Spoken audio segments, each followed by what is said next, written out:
Please be ready for dictation of exercise number 7 and 8 from April 2023 issue of Progressive Magazine. 5 seconds to go. Start.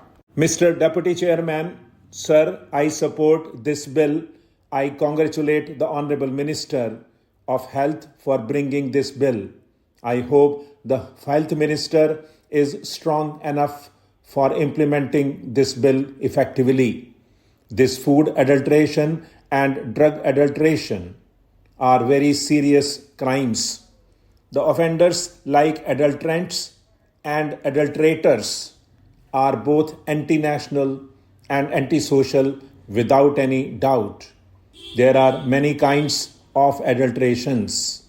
There are factories running for the manufacture of small stones in some towns. These factories are producing small stones to be mixed with rice.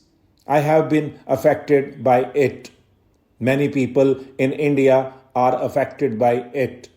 Therefore, I would request the government to take very stringent action on these anti-national and anti-social elements, the adulterators, and about adulterants also.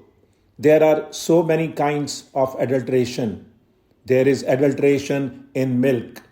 Nowadays, I cannot say whether the milk vendors are pouring water into milk or they are actually pouring milk into water.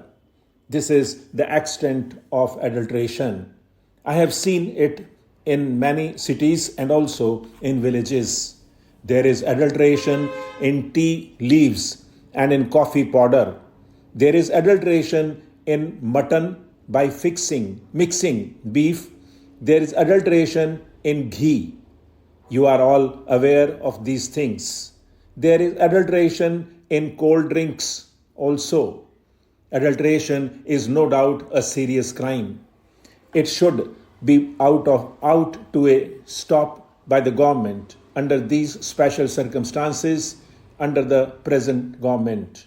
I would like to ask the Honorable Minister to advise the governors in the states to implement the provisions of this bill very strictly and to punish adulterators in rice and in many essential commodities. Even in drugs, there is adulteration. Many children, men and women are killed on account of large-scale adulteration, but the action is very poor. The baby food is also adulterated. In the case of drugs, I would request the Honorable Minister to bring an amendment in the Drugs Act to punish severely the adulterators in drugs, to give the maximum punishment of death sentence to the offenders under the Drugs Act for killing human beings. As my honorable friend very correctly pointed out, the adulteration is not an offense which is suddenly committed by these people.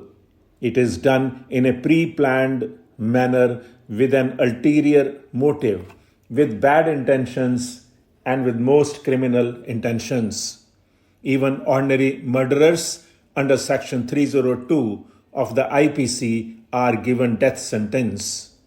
I hope when a case is detected, tried and proved of a grave act of adulteration, then the punishment must be definite, heavy and exemplary, because unless the punishment is exemplary, it will not act as an effective deterrent. I would like to say a few words about voluntary agencies, social organizations, and public-spirited men and women have a great part to play in all these spheres, and I hope the government will do everything in their power to see that voluntary agencies and the public-spirited individuals are given all encouragement and assistance, because although the state's hands is bound to be and must be a watching hand on checking the evil, and it has to be a helping hand. The responsibilities must be greater and stronger. It is from that angle that the consumers' interests, the consumers' council, and the consumer movements, as one sees in countries like the UK and USA and the other countries, must also be helped to develop in our country. There are certain defects in the bill. Under the existing section, there is a provision that the sample taken by the food inspector shall be divided into three parts. One will be given to the person from whom the sample is taken. The other is sent to the local health authorities. And the third one is sent for public analysis to the public analyst.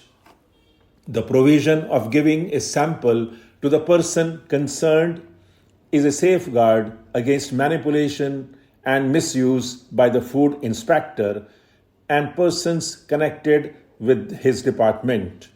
This salutary safeguard is sought to be taken away by amending the provisions of this Act.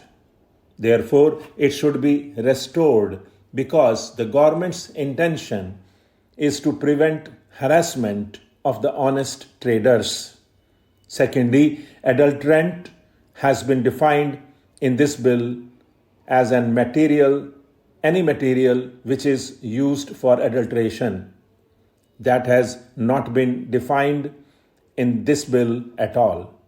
Only adulterated article and adulterated food have been defined, and even if water is mixed with milk, then water is used as an adulterant for adulteration of milk. Now, therefore, if water is stored, it will also fall within the definition of adulterant. If sugar is mixed in barfi in excessive quantity and the khoya is not mixed as prescribed, then sugar can also be said to have been used as an adulterant. Therefore, my submission is that there is no necessity of defining adulterants afresh in this bill.